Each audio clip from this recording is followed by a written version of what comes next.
Alright guys, we have a pretty extensive to-do list today. So the goal is by the end of the day, I'm gonna put it, let me turn this down quick. Turn that down quick. So trans needs to be out of this. We are gonna start working on getting new batteries because this is kind of ass. We got a new intake we're gonna put on there. I gotta get the coolant hose put on there. So this will be tomorrow's job. We're gonna be throwing in new injectors, upping the boost, and a couple other little odds and ends. And then this one here, he just went and bought this yesterday. Keep in mind, the list on this one keeps going up and up and up. So we got this piece here because, I don't know, yeah, you can't see it, but this up here completely rotted off. So we have to install a new block, distribution block for the brakes. And then I just need to put the two lines on the top of the fuel tank, and then this thing's ready to go driving wise. And then we're just waiting on a track bar from him. I mean, in theory, this thing's all together. If I plumb those lines on there and put fuel in it, it should fire up. So other than that, this thing, PFS, I got a bunch of people coming today. I need to get this mess cleaned up here. Rags, I said we're gonna be here yesterday. Apparently they're not gonna be here till Friday now, so I gotta clean all this up. These are cores, so we gotta get rid of them. Second gen, got this cool office chair. So anybody who gets to work here in the office, this is courtesy of Pete. Thank you. Little Hello Kitty. And it reclines. So we have desk, we have chair now. I was using that yesterday. I did not bring lunch other than some of these frosted mini donuts, so we're gonna eat all of that. But that's how my day's gonna go. Let's just get into it and start tackling things. So you guys know, we're not a stranger to this thing fighting me, right? I just got the two fuel lines plumbed. The fuel pump turns on and everything. Obviously, we just need to get some fuel. I'll put that back on just to keep everything covered. So now we're fighting this, right? You guys are gonna love this. You guys are gonna love this. So as we get under here and I fight this rusty bumper that's attacking me, you guys will see that fitting. These are both spinning. I got this line off, but that is seized. These are seized. I'll show you. Ready? Oh, hold on. I have a line wrench. I'm just not using it right now. I will use them in a little bit, but look at that. Spins the whole thing inside and out. You can see there's the nut right there. This should just slide right off. So we'll get that in a little bit. I gotta break that free. The hope is that, yeah, I actually shouldn't have to take that off, so I'm gonna leave that clamp there. But we'll unspin that. What I'm gonna do is I'm gonna get this line broken off and take this line off, and then we'll just spin it like this. So that way we don't damage it, because these are new lines. All of that is new, but they're seized inside here. So there's no brake fluid in this entire system, but that's the last thing, and then we get to pull this rear end down and start lifting it. But while we're waiting on that, I need to get some PB Blaster. We're gonna start messing with green over there. So this thing should realistically fire up now. We're just waiting on a track bar. He's supplying that. Wheels, tires. Then we start pulling this NV 5600. All right, so I went through and did a couple things, sorry. So this fuel shut-off solenoid thing, this wire that goes the whole way into the cab, I had to remove it. You can see right here. I don't like that. Probably gonna put a factory one back in it. So we got a new dash bezel, new radio, which I still need to do a better job mounting because there's no screw hole for the bottom, so I gotta figure that out. But all of this is new. The only thing is, these are a pain in the ass to replace, but you can see the heat goes up to there and then cold. I don't know if that's an issue. We'll find out later. But new kick panel. So we'll figure mounting out. Well, like I said, we'll figure this out later. We got the shifter thing off. You guys will see, trans looks okay on the inside. I don't see any metal. So I got it up in the air. We're gonna pull the trans now. Ignore that, this is fine. It's still here. We got the other one facing the other way, and I got blocks, front and rear. All right, I got the transmission out and on the ground. Unfortunately, with this jack, unscrewing that does not give you enough room to use the trans strap, so I just wrapped a strap around it. Used two to pull it backwards. dropped it down. It actually didn't land hard. I was going to use blocks to grab it. So it definitely, like, everything spins. It's in neutral right now. Two things. One, this fell right out. So that was first step. And then two, this thing was all but ready to come out. And if you guys can see that, I can't actually spin that. So there's definitely a problem. So I'm wondering, because like the inside looks really, really good, but the output shaft, gotta go grab a rag. So what I'm gonna do, transmission's in neutral right now. I'm gonna spin this, which it already feels friggin' hard, but I can't see it. Looks like, yep, the output shaft is spinning as well, which is exactly what I thought. So the transmission itself isn't seized, but it's definitely locked in a gear. Not sure what gear, but it's locked in a gear. So we have a new trans coming. Should be here eventually. Yeah, I could put this back on, but I don't know yet. So I'm gonna wait for the new trans to come. We'll get that installed, and then we're gonna fix a lot of the rigatry going on in here, like the battery, the intake. I'm gonna take care of the intake right now, actually. But like stuff like that, I want this thing to be as good as possible. Obviously, we're not gonna make it perfect. We're gonna get it damn close, but we're not gonna get it perfect because there are little things here and there. I know the e-brake doesn't work. It's still a typical second gen. That's a freaking wire nut from a house. What that's in there for? But I've got to make sure the solenoid works. This is, yeah, I don't like that at all. But that free rag. So new batteries, stuff like that. I mean, these batteries are still good, but they just look ugly, and I don't like having a wood screw in my battery. I don't know how you guys feel about that, but I don't like it. Looks like close to new gaskets. Let's check out this clutch. I wonder what clutch the guy put in it. Oh, look at that. Looks like the same clutch that we have chilling over there.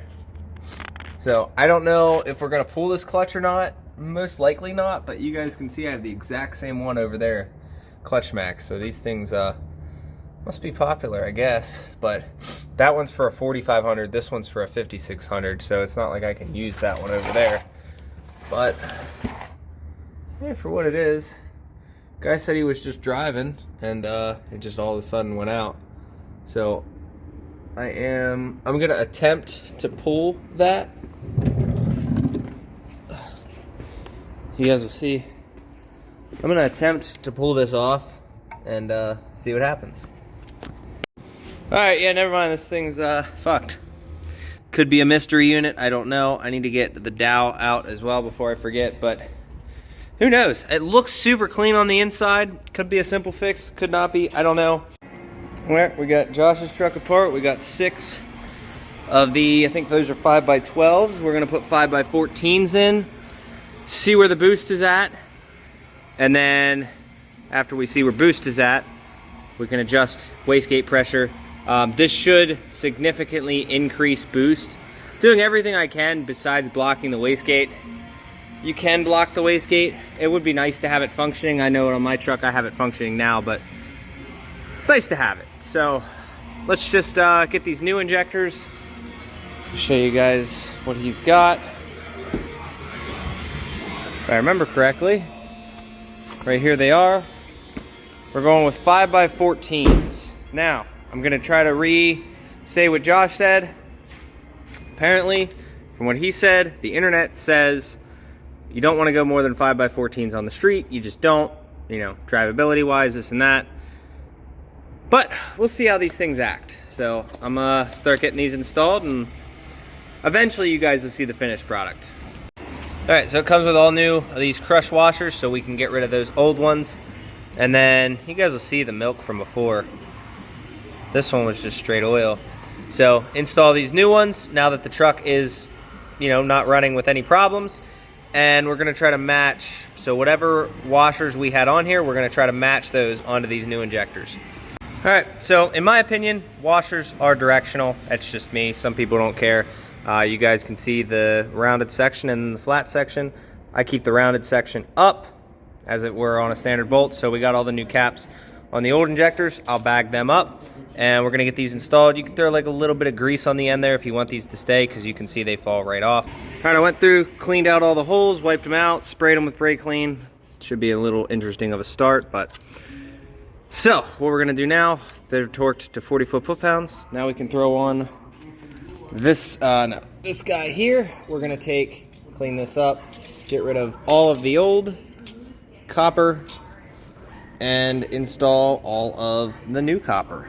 So, that'll go right over top, and then we can start installing the injector lines. You can tell this bolt's been out one too many times. Look at that. Luckily, I was able to get another one. So there you go, new fitting installed. Now we just gotta tighten everything down, put the new line, or put the old lines back on, call it a day. If you guys are interested in a video of this running and driving later, I'm not gonna start it for obvious reasons. I really am sick of cleaning all the oil on the floor. So it's done. Everything's torqued, we got everything down. Like I said, if you're doing injectors like that, it's 44 foot-pounds. So just keep that in mind. But we are done with this. He said before we drive it, we need to fill the rear diff. I put a new seal and a new pinion in everything, and as you can see, it still leaks. I don't know what the deal is there. I have done so many third gens, and not a single one of them leak. And then I do one second gen, and it's just like, it's a mess. So you can see how much diff fluid it's leaking. All right, so next day, today's Friday, we have a relatively simple day. I gotta get the transmission out of this next. We also have an intern coming. I'm going to get a engine crane today. So I have an intern coming in tomorrow. So we're gonna get this motor pulled, kind of learn a couple of little odds and ends. He is learning auto mechanic, so we are gonna be teaching him the ropes of the diesel mechanic side. But with that being said, we're gonna get the engine out of this truck. We have the transmission sold. I guess the guy is building it for 1,200 horsepower, which, good on him. Got to figure out the rest of the stuff, but this transmission will be gone today. Dude took a deposit on that. Unfortunately, I can't pick this transmission up myself, and I'm not even going to try. It's 360 pounds. I mean, I could pick it up, but I'm not moving it over there because you guys understand why that shit's fucking heavy. So he made a deposit on it. This will be gone today. It could be a relatively simple fix, but I just got to make sure to get the mount and the sensor off, and then we will wait for the new transmission to come in. And then after that, once the new trans is in, we have a new shifter coming as well. So once the new trans is in, this thing runs and drives. Obviously, for little purposes, I'll probably swap these out quick while I remember. You guys can see this little hose. Somebody did that. So I don't know if that's a better design. You guys know this little hose over here on these second gen Dodges are right here. They're notorious for braking, and they are a very expensive hose. I think they're like a $65 hose, this little bit right here. So the fact that you can just go right up over it, kind of interesting. But yeah, we'll get that pulled tomorrow. Marketplace has just been crazy. But for the guys saying about the rebuild, guys, like, comparing this truck to this truck, like, this truck rotted out is still worth more than this one, even if it was clean, because of the miles. So that truck's gonna get saved. This truck will live on basically in that truck. This was definitely needed to, get that truck in a better working order. We got the fucking, the kick panel, the dash pieces, just stuff like that. So it's not like it's going to waste, but it definitely had to happen. So if you guys have anything else, I do need to stress, I need to figure out how to advertise this to the outside world, because all of my work right now is coming from social media, which is great and all, but I'd like to be able to get, locals and whatnot in here as well. So we're going to be working on that in the near future. We're also working on upgrading the website. I completely forgot on Josh's truck. I was supposed to install something, and I forgot what it was, but Josh's fuel shut-off solenoid right here, because he put a new one in it and it didn't work. So we have that to look forward to. You guys can see these front dash pieces break, like Josh's is broken too.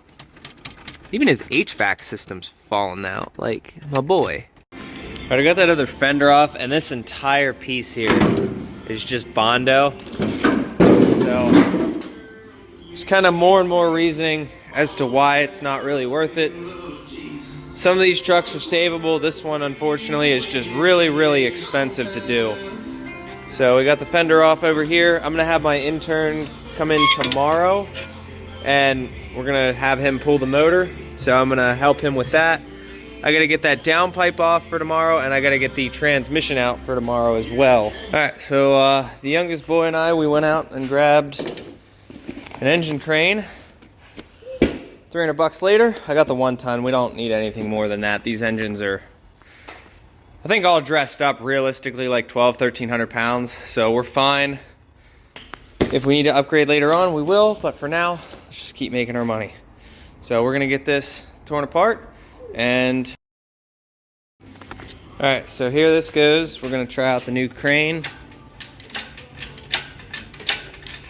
and it's picking it up. I'm glad I don't have to do this. So we're gonna back my truck in, getting dangerously close to that mirror. I put it on 1/2 ton for now. Obviously, I'm gonna replace this with a pin. I'm not putting a bolt in that.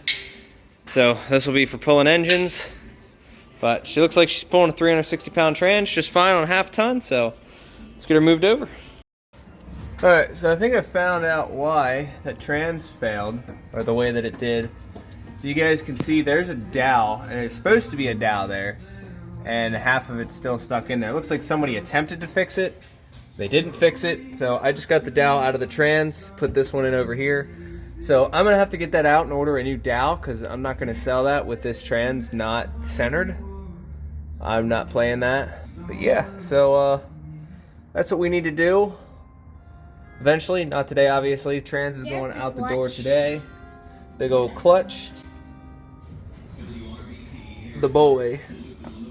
Don't worry, he's safe. Nothing gonna happen. But yeah, so we're gonna call it there. I'm done for the day. Here, you wanna get out? I'm gonna get out. I gotta wash his hands, and we're going to a Halloween party tonight. Yeah! So you guys, so we got all that stuff off of the trans. We got the fender off. I gotta get this trans the rest of the way out for tomorrow. Wash my hands. Yeah, hold on 1 second. And then we got the trans tied up, ready for its new home. So this will pay the shop rent for December. And then this one, I gotta figure this out. For some reason, I got all 6 screws out, and it's just not coming out. So I don't know what to do yet. Otis wasn't that hard, but it is what it is. Gonna wash your hands and get ready, and then we're gonna get out of here in about an hour. So we'll calm her down for now. All right, I was wrong. I guess we're not heading out. If you guys can't get this bracket out, use a come along. Look at that. That fucker coming right out.